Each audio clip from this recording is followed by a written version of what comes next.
Hello, you beautiful bastards, and welcome to my so-called show. It's been 40 years since James Cameron's classic The Terminator was released, and yeah, it's still fucking awesome. But despite a successful sequel, as well as a TV spin-off that evolved the characters and the story, the franchise was also hampered by inferior sequels and finally two abominations that made diarrhea soup more appetizing. And when Dark Fate killed the franchise stone dead, it rendered it more obsolete than a crushed cyborg. But not too long ago, I started seeing promos for an anime series, and I started to wonder if there was any hope for the franchise, until this stupid line was uttered. There's only one thing standing in between you and him. Me.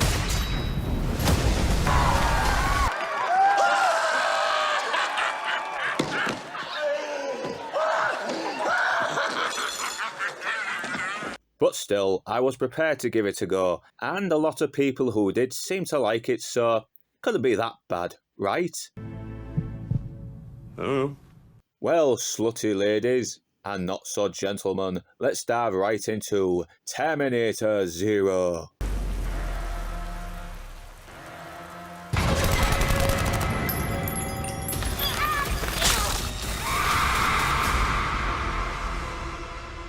And before I go any further, there are spoilers, so you were warned. The film starts with a resistance soldier named Aiko, played by Toa Yukinari and Sonoya Mizuno, who escapes the Terminator she has extracted information from.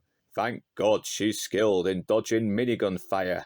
Then we cut to 1997. We see a Japan that is surrounded by androids used for everyday labour, and here, this is where we meet a man named Malcolm Lee, voiced by Yuya Uchida and Andre Holland, a single dad of 3 kids who are cared for by a nanny named Misaki. He also works for a company called Cortex, where he spends his workdays trying to convince an AI named Kokoro, voiced by Atsunami Tanizaki and top MILF Rosario Dawson, to prevent Skynet sending us to the fucking boneyard. Meanwhile, Aiko and the Terminator, voiced by Timothy Oliphant and Yashiro Mamiya, have come back through time to stop Malcolm, both with different agendas. Who will reach him first? And can Malcolm convince Kokoro to save humanity before it's too late? Now, I'm not gonna lie, I really hated this show. At first, I found Aiko to be an unlikable girl boss, Malcolm Lee a weak passive male character, and the discussions between him and Kokoro to be, despite fascinating, also long-winded and pretentious.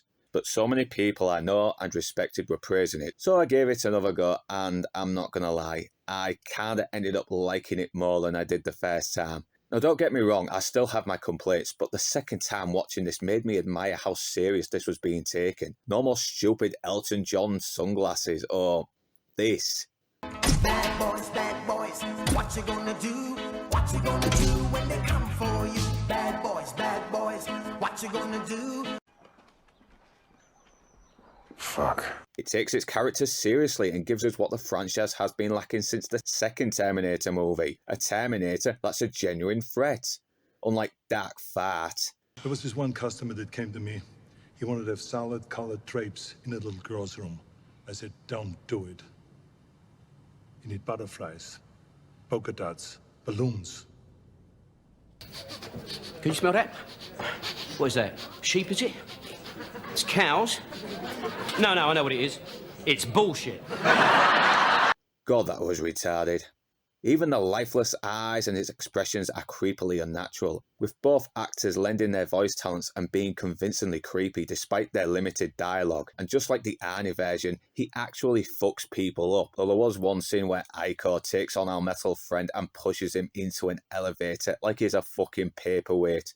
I know she used some sort of acids to damage his legs, but did the writers not watch Terminator 3? It clearly states these bastards weigh tons. Mizaki is also very likeable as Malcolm Lee's babysitter, and Suari Hiyami and Summerlee Montano bring a real caring warmth and innocence to her, and I'm not gonna lie, I really felt for her after she found out who she really was. It wasn't a big twist, but the idea of a machine not knowing it was a machine was executed much better than Terminator Salvation. And I did buy the relationship between her, Rita, Kenta and Hiro. And when shit gets real, it really gets real. Seeing the everyday machines take up arms against innocent civilians really makes you feel the impending doom surrounding everyone. And even though Aiko did come off a little Mary Sue-ish at the beginning, she isn't the full-on girl boss the trailers made her out to be. Though there are still moments that don't prevent her from being one, but when she does take on a Terminator, she is more resourceful, relying on her wits and environment, and we also see hints of vulnerability to her character.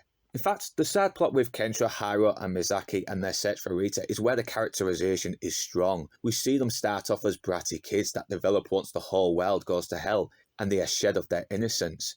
Christ, finally, new characters in a Terminator franchise I actually cared about. And it also leaves on an ambiguous cliffhanger with plenty of hints of things to come in the second series. Atsumi Tanishka, Rosario Dawson are also great as Kokoro, making you question if she is to be trusted or must be stopped. But sadly, it also has its glitches. Malcolm Lee is a fucking idiot. He's another stupid idealist scientist who has come to the conclusion that in order to combat Skynet, he must build another AI. And guess what? It looks like that AI ends up slaughtering people anyway. And he's also a shit dad. At first it made sense. They were with Misaki. They would be safe with her. But when he finds out Rita, the youngest, has gone missing, he doesn't bat a fucking eye. Even allowing a Terminator to torture his son in order to threaten him, only to tell him he's too late and everything he does will be useless, when he could have done that anyway and avoided his own son being harmed.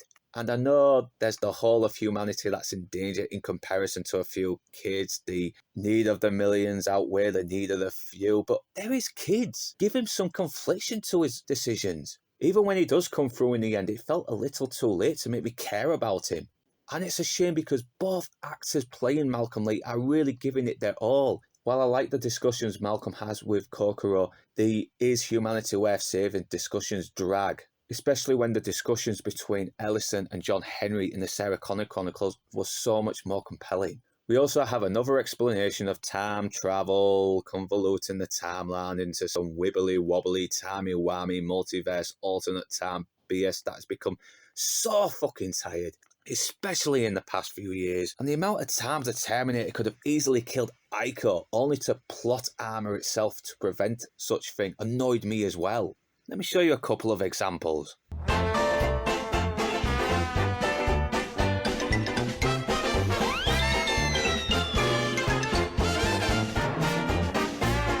But then again, she still gets fucked up taking him on, so like I said, she's not a full-on girl boss, just semi-girl boss.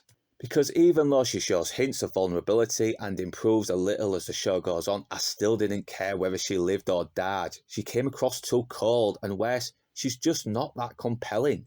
I kind of get the feeling she was going to be another generic full-on girl boss, but at the last minute, they backtracked and scaled it down. Kyle Reese was a hardened soldier too, but he still came across as a good man who had suffered nothing but loss, who still made you feel the pain he was going through. So overall, it has its problems that harm its potential to be great, but thankfully there was still enough to keep me invested, as well as wanting to find out what happens next and where the story and characters go in the second series. And I'm not going to lie, I was so glad to see an entry in the Terminator franchise that at least came across as more respectful than this. So while it may be glitchy, it's a far cry away from being considered a subject for termination.